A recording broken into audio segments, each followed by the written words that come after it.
I never expected her to remember my name, let alone everything else. It was past 11, and the coffee shop near the train station was nearly empty. The low hum of the espresso machine the only soundtrack to the quiet chaos in my head. I had come here more out of habit than craving. Half to drink something warm, half to watch people move without having to speak to them. She was behind the counter, her hair pulled back loosely, a few strands falling into her face, and for a moment I caught myself staring longer than I should have. "You want the usual?" she asked, her tone casual, but something in it, maybe the small smile tugging at her lips, made my chest tighten. I realized I had been coming here almost daily, hoping for this exact question. "Yeah," I said, fumbling my wallet. Thanks." She nodded and set about making the drink. I noticed the way her fingers lingered on the steaming cup, how her brow furrowed slightly when she read the name on the cup. It wasn't that she was glamorous, far from it, but there was a calm precision in her movements that drew me in. I shifted in my seat, tugging at the sleeve of my hoodie, suddenly self-conscious of the way I fidgeted. I'd watched her a few times before, this quiet grace she carried that seemed effortless, and never known what to say beyond the standard small talk. Today, though, she paused, handing me the cup with a slight tilt of her head. "Rough day?" she asked. I laughed softly, and it came out uneven. "I guess you could say that." Her eyes flicked to my hands as I gripped the cup. I noticed her noticing, the brief glance that lingered just long enough to make me wonder if she saw everything I tried to hide. I cleared my throat, folding the napkin I had been twisting between my fingers, trying to seem busy. The cafe was quiet, and somehow that made the space between us heavier. I thought about the texts I never sent, the words I wrote and rewrote, paused over, and then deleted again, about how lonely I felt. Not in a dramatic, headline-making way, but in that small, gnawing sense that no one was keeping track of the little things. She did. Somehow she noticed. "Do you come here late often?" I asked, and the words sounded like a question I didn't fully want answered. "Not usually," she said with a shrug. "But sometimes things keep me awake." She didn't elaborate, and I didn't push. There was a subtle honesty in that shrug, like she was letting me peek behind a curtain without asking me to step fully inside. I watched her return to cleaning the counter, hands moving with that same calm rhythm, and I realized I had been holding my breath. She caught my gaze for a brief second, then looked away, and that small flick of attention was enough to unsettle me completely.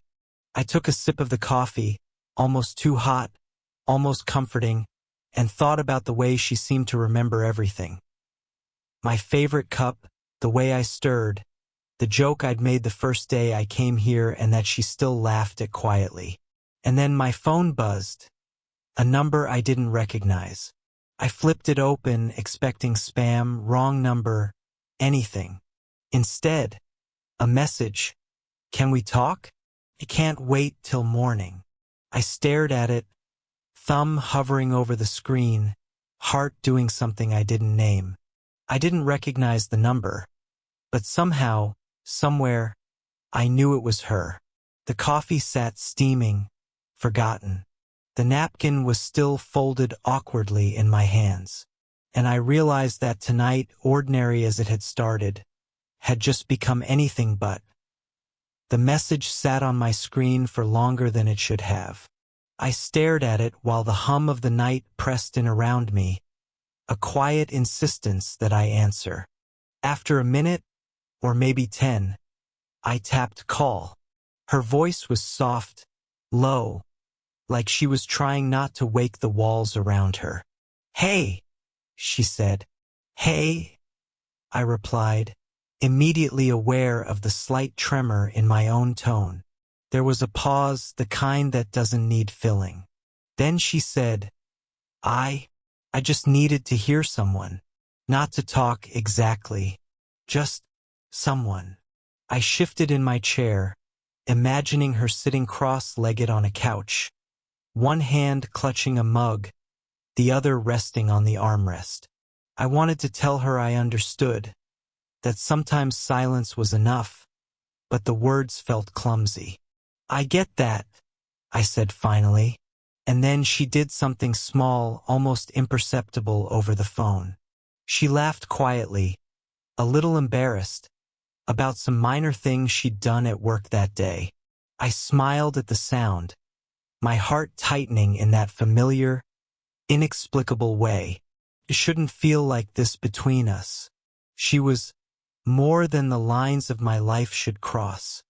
Divorced, mid-40s, someone I had barely dared to notice outside casual greetings.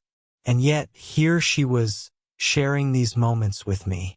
"You ever regret things you didn't do?" she asked. I almost laughed, but it was the kind of laugh that didn't reach my eyes. "All the time," I admitted.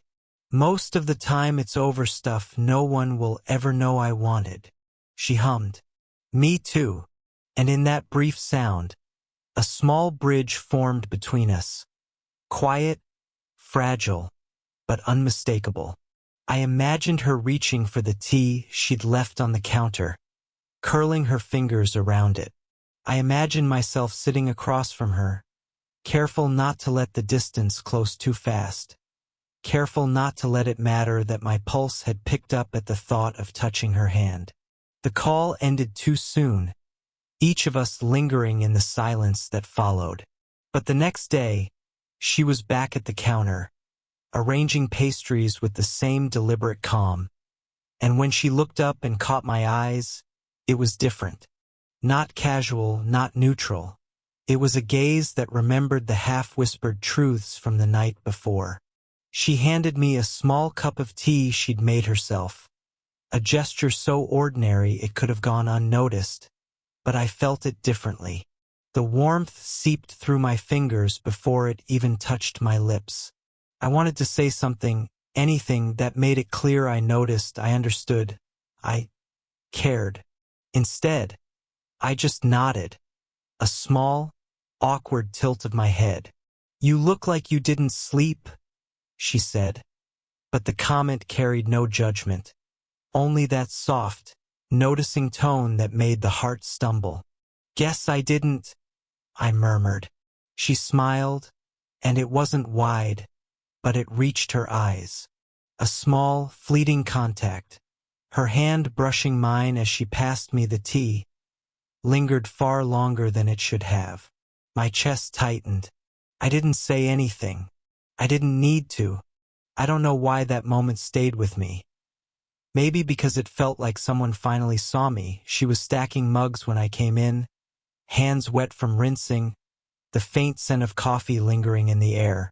I stopped at the edge of the counter, unsure if I should say anything, my fingers tracing the rim of my cup almost absent-mindedly. "Hey," I said, but the word felt hollow. She glanced up, eyebrows slightly furrowed, like she'd been expecting someone else. Then her lips curved into that small, careful smile she reserved for me. "Late night?" she asked, though her voice didn't really need an answer. I shrugged, unsure why I even said anything. My hoodie felt too tight, the sleeves riding up over my wrists. I wanted to lean closer, to say something I hadn't found words for last night. Instead, I just watched her. She caught my gaze for a moment too long, and I looked away, tracing the wood grain of the counter, pretending it mattered more than her. A friend of hers, or maybe a colleague, walked in and she stiffened.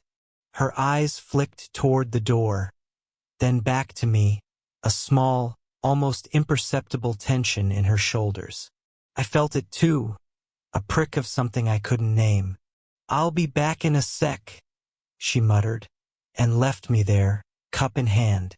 I didn't move, letting the silence stretch, noticing the way the light caught a loose strand of hair on her head, the curve of her neck as she disappeared behind the door. When she returned, she was holding a tray, and for a brief second our hands brushed. I froze, just enough for her to notice, and she didn't pull away. Just that slight pause, and I could feel the electricity of it, though neither of us said anything.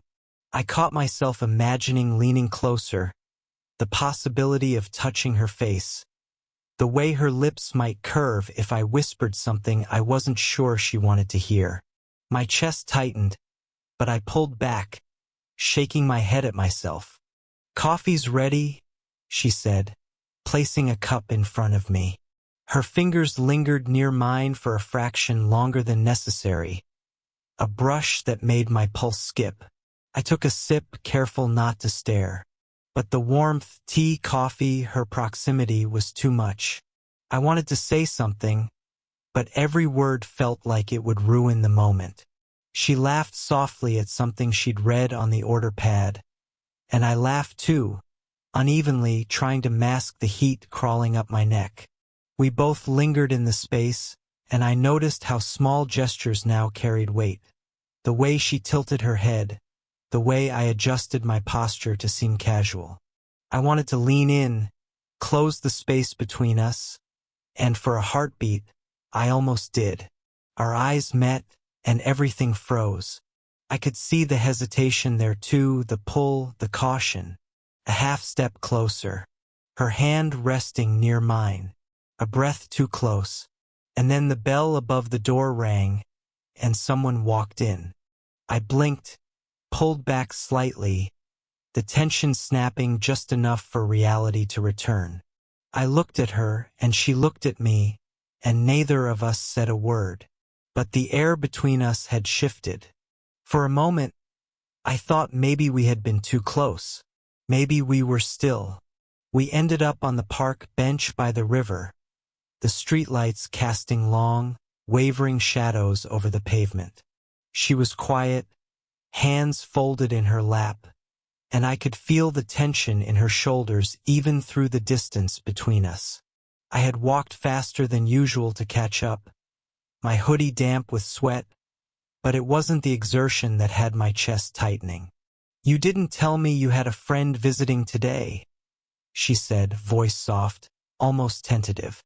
"I didn't think it mattered," I said, but my voice cracked slightly, and I cursed it silently. She turned to look at me, and I saw the shadow of something. Was it hurt? Or maybe suspicion? My pulse spiked, my stomach twisting. I wanted to say it didn't mean anything, that she was the only one who mattered, but the words refused to come. I don't like feeling like I'm competing," she admitted finally, almost in a whisper. She glanced away, fiddling with the strap of her bag. "Not that I think you are. It's just a feeling." I leaned back on the bench, trying to control the tremor in my hands. Her admission hung in the air between us like smoke, intangible yet heavy. I imagined all the scenarios. Her seeing me with someone else, thinking I'd already moved on, or worse, that I didn't even notice.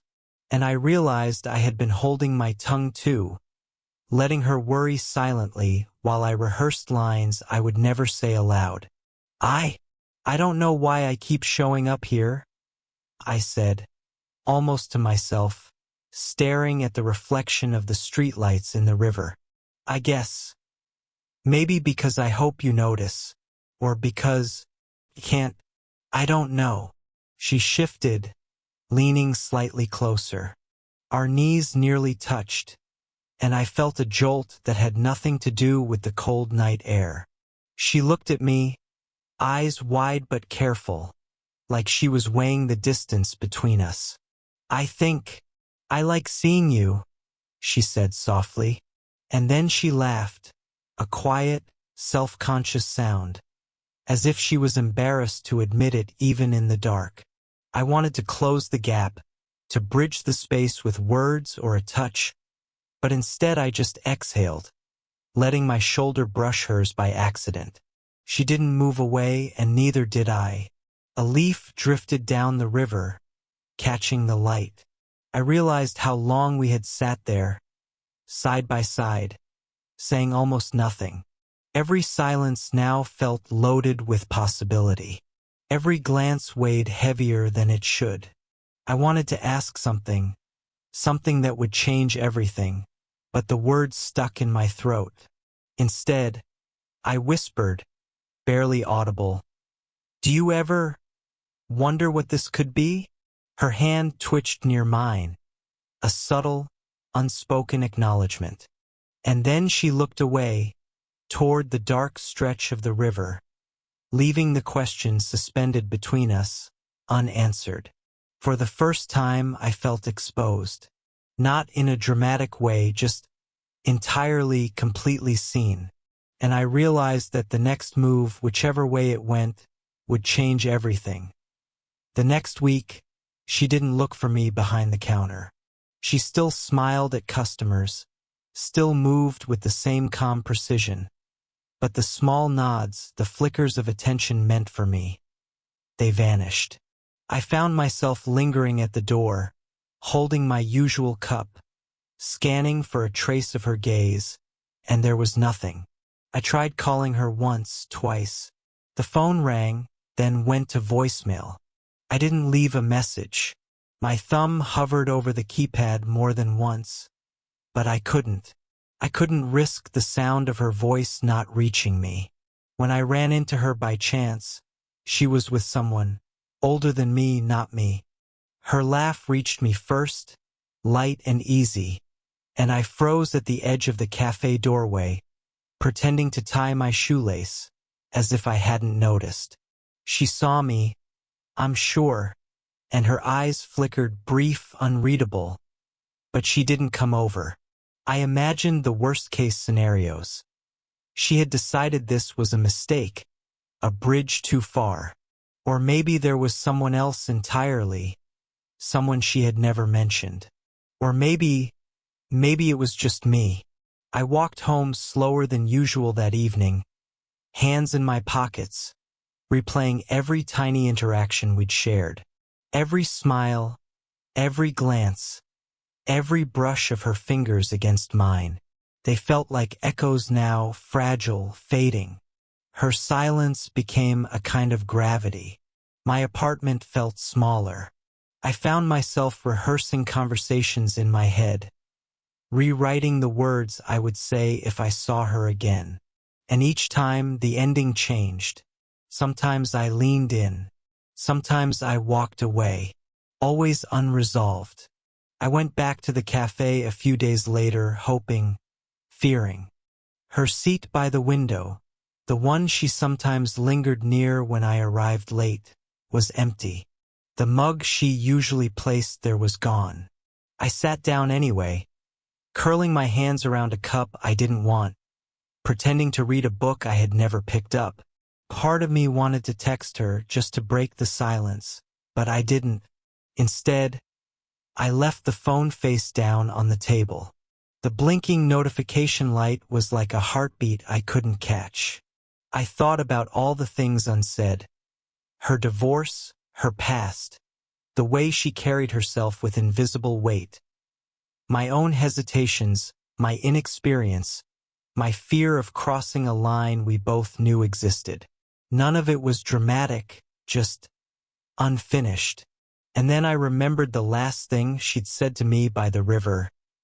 "Do you ever wonder what this could be?" I wondered now more than ever, but there was no answer. Only the soft hiss of the espresso machine, the scrape of a chair, and the weight of absence. I didn't feel heartbroken. I felt paused, like life forgot to finish the sentence. The cup went cold in my hands. The door opened and closed again, and her seat remained empty. I found her in the alley behind the cafe, carrying a stack of unopened boxes. The evening air was sharp, the kind that makes your breath visible in short, nervous puffs. She hadn't seen me yet, and for a second I thought about turning away. But I didn't. "Need a hand?" I asked, my voice softer than I intended. She looked up, startled, and for a moment her eyes held something unreadable. A pause. Then she nodded, letting me take a box from her hands. We moved in tandem, side by side, the quiet rhythm of lifting, shifting, and setting down filling the space between us. There was no music, no dramatic words, just the muted thump of boxes and the scrape of the concrete beneath our sneakers. "You've been distant," I said finally, unable to keep it in. My hands trembled slightly as I adjusted the weight of the box. She exhaled, a soft, almost inaudible sound, and for a moment her back stiffened. "I needed space," she admitted. "I wasn't sure what I wanted, or what I could handle." I nodded, letting the box rest on the ground. My heart pounded in the silence that followed. I wanted to say everything, the worry, the longing, the nights spent rehearsing conversations that never happened. But the words seemed too much, too fragile. She placed her hands on her hips, and I could see the conflict in her shoulders, the way her gaze flicked to mine and then away. I stepped closer, careful, not wanting to overstep, yet desperate to close the distance.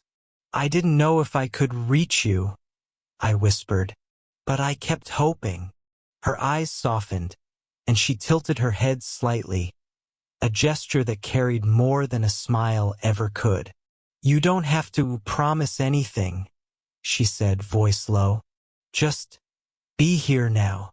I exhaled, relief and fear coiling together in my chest. I wanted to ask her, tell her, lean in, but I didn't. Instead, I simply lowered my shoulders slightly, nudging hers in a quiet, human way, the tiniest contact. She laughed softly, a short, breathy sound that made the tension in my chest loosen, just a little. Her hand hovered near mine, unsure, and I didn't move it away. We stood there like that for a long, suspended moment. "I guess, okay," she said finally, a whisper that somehow carried weight. "Okay," I echoed, letting it settle between us. Nothing more needed to be said. The boxes were still half unpacked. The alley still smelled faintly of coffee and cardboard. The evening wind rustled the leaves, and yet, something had shifted. Quietly, imperceptibly, we had found a foothold.